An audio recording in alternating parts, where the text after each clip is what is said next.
Bonjour et bienvenue dans ces 4 minutes d'information sur Kingo TV. On démarre ce flash d'infos avec la protection sociale où le Bénin veut améliorer son mécanisme.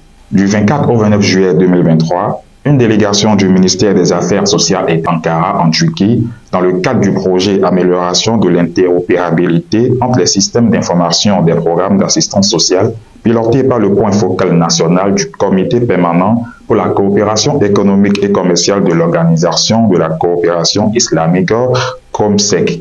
Il était question d'aller s'imprégner du modèle truc de protection sociale pour y tirer les enseignements à opérationnaliser au Bénin.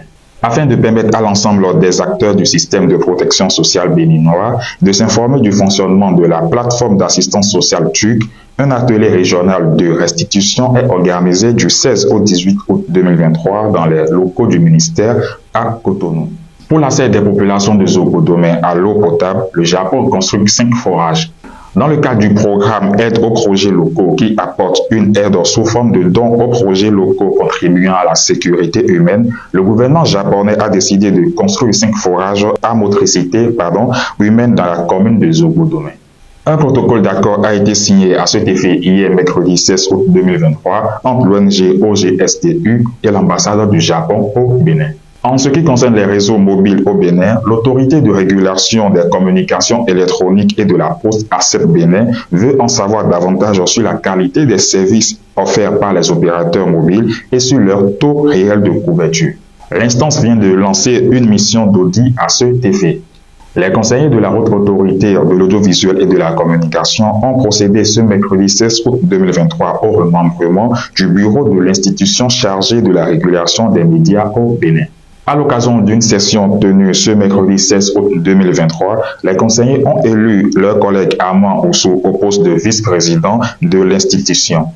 L'ancien député Ali Kamarou a été élu par ses pairs conseillers au poste du deuxième rapporteur. Le mandat des actuels conseillers de la RAC arrive à expiration en 2024. En politique au Bénin, les membres du nouveau bureau politique du parti Union Progressiste Le Renouveau ont procédé le samedi 12 août 2023 à la modification et à l'approbation des nouveaux statuts de la formation politique.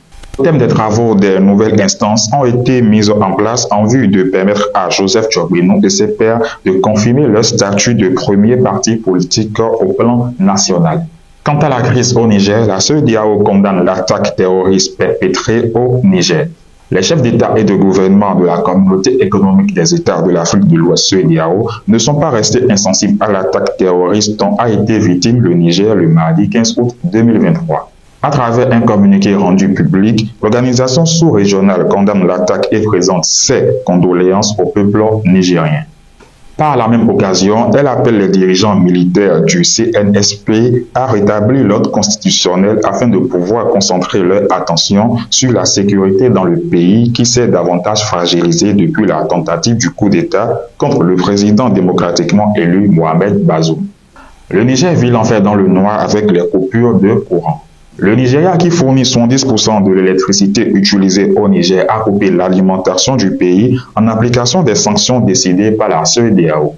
Les putschistes nigériens rappellent leur ambassadeur en Côte d'Ivoire pour consultation. Cette décision fait suite aux récentes remarques du président ivoirien Alassane Ouattara qui indiquait son empressement à envoyer des troupes au Niger pour une intervention militaire, a déclaré le colonel Amadou Abdraman. Le président Ouattara a ensuite déclaré qu'il avait chargé le chef d'état-major de l'armée ivoirienne de commencer à mobiliser ses troupes pour leur participation à cette opération de la CEDEAO et que la Côte d'Ivoire est prête à fournir un bataillon de 850 à 1100 hommes. Et c'est tout pour le point de l'actualité de ce jour. Merci de nous avoir suivis et à très vite.